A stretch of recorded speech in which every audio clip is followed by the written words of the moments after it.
What a day, what a day, what a dizzy.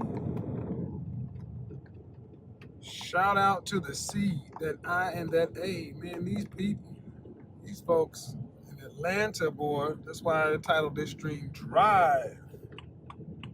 Drive, drive, drive. Do you have any drive? Do you have any drive, gentlemen? Do you have any drive? What drives you? What motivates you? What is your being? Your reason for being? See, a lot of young guys are struggling with this. A lot of people are struggling with this. Period. Purpose. Purpose. See, as since we have this whole deregulated, open dating market, and all these freedoms we have, and everybody's got plenty of food and safety and education and not. There's so many choices for men and women to make today. It is overwhelming. See, gone are the days when you grew up and you were a baker because your father was a baker and your grandfather was a baker, so you grew up and knew what you're going to be. See, a lot of people look at that as like, man, that's limiting. No, that's freeing, because now you know exactly what's expected of you. Today, men don't know what's expected of them. Women don't know what's expected of them. You got all these damn choices and no decisions. You got all these decisions to make, but then you got to own every one of your failures. So you were just kind of middling, just kind of in. We're doing shit just because it sounds good. I'll go to college because it sounds good. I'll live here because it sounds good. I'll do this because it sounds good. Then you look up and you live in a life you didn't even plan. What drives you? What drives you? And see, I'm talking about this because I am doing what drives me. If you were on my Instagram earlier, I talked about how I was at Lenox Square earlier today, and I met this cool couple from LA, and we just started chopping. We just started chopping it up, talking about candles, the shit I was talking about last night on the live stream. Candles and fragrance and incense and diffusers, and we were just, I don't even know these people, but the sales rep at the La Lobo counter at Bloomingdale's like, this guy is a genius in this stuff. And 5 minutes turned into 30 minutes, and next thing you know, I got 2 new people to hang out with when I go to LA at the end of the month. And even better, they bought all 8 of the candles. The sales rep made a grip. No, candles are $85 each. They bought 8 of them, just like that. How'd that benefit me? Because I had a great conversation, a great interaction, and I got a way to expand my network with some cool people. Oh, and just as a thank you from the universe, the brother said, hey, what's your favorite candle? Go ahead and get him one on my tab. Hello. $85. Just thank you, bro. Appreciate the knowledge. Appreciate running into you. Appreciate just sitting back, being able to talk to somebody who's driven about something.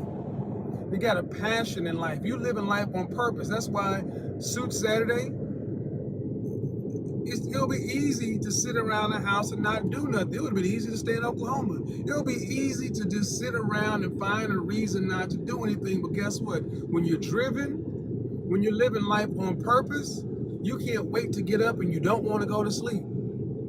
I said it last night, man. When you're in your 20s, you got 60, 70 years ahead of you. You're just looking, you're like, man, I got a lot of time. Man, when you cross 40, you don't have any days to waste. Every day counts something. So today was fantastic, but believe it or not, this is just a normal day. The rep that was there, the woman from Syria, is like, Kevin, you live the most amazing life. This stuff happens to you all the time. I've seen this at least 3 times. Heck, even I gave you something because I'm living on purpose. There's so many young men, this is the gift you need to give yourself, purpose. This is where counselors and mentors are so important. Counselors, coaches, and mentors. What did I talk about on how to build a business? You need money, but you need to, when you go, you need to go and you need speed in this life. Assertiveness is just another word for speed. You need to make your errors quick so you can progress. You don't have time to move slow. Sometimes I rhyme slow, sometimes I rhyme quick. You got to move, man. You got to move. Think about the speed at which I moved to Atlanta. This move has not been perfect. I did what I mean, but you know what? It doesn't have to be perfect. If I had moved slower, I could have actually done things in a more methodical, controlled way. And some people confuse control.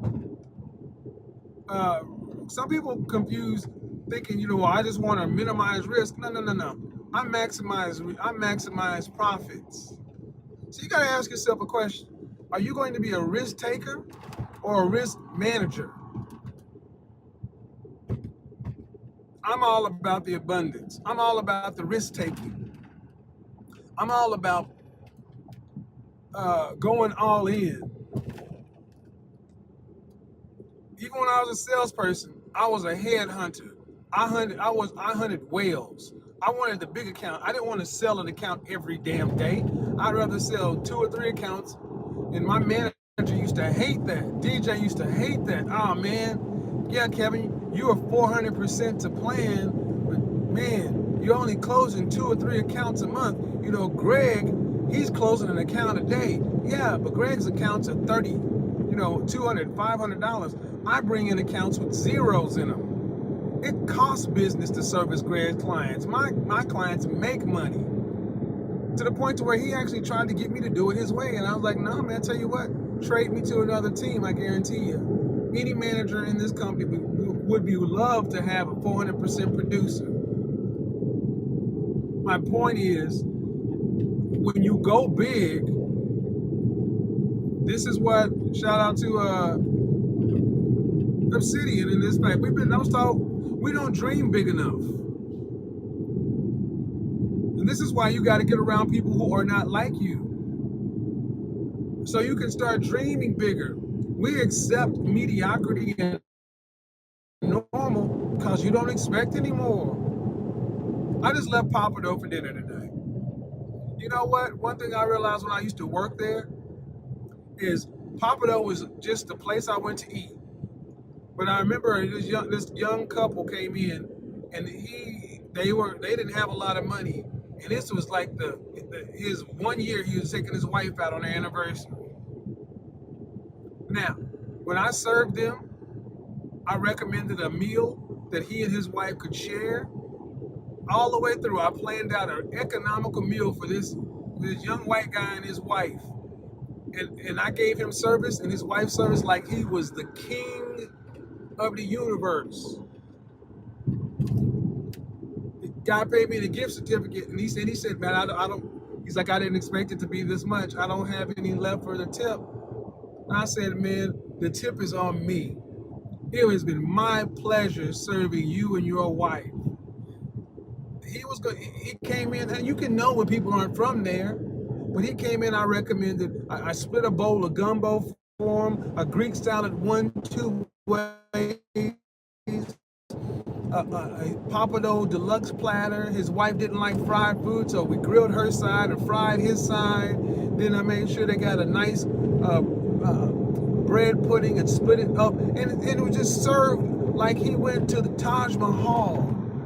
And that man's wife looked at him like he was the shit.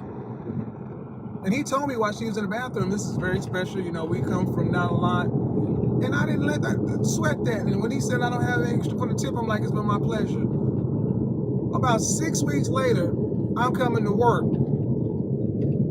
And my general manager says, Kevin, I need to see you in the office. I'm like, what? I'm not an office seeing kind of dude. What are you talking about, Dan? We don't do office shit. What? What?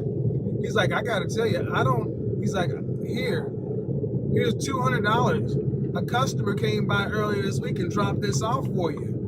I was like, what? And he told me a story of a guy who came in, dropped off $200 cash because I gave him such good service. The guy had ended up winning the lottery or something like that, and he gave a couple of $100. I'm like, okay. What stuck with me was I treated that man like I swung for the fences on serving him. Anybody I've ever served, you got my best service. I do the best job I can, and if I fail, which I do, I fail often. Even today in my business, everybody I work with, I can't help. Everybody's not doesn't walk away.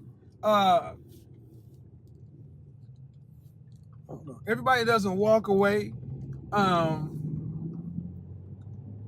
loving everything. But I tell you what no one can ever, what they can't say is the guy he gives his all. You can't please everybody, but you got to please yourself. Are you pleasing yourself? I mean, are you really, really happy with the kind of effort you're putting into your life? I'm not asking about the outcomes. I'm asking about the effort.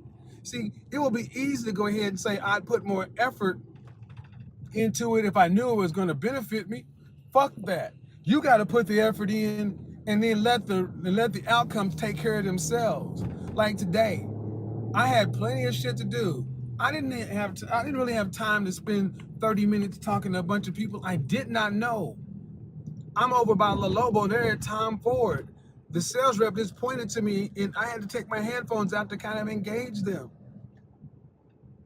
But human interaction is valuable to me because you just never know.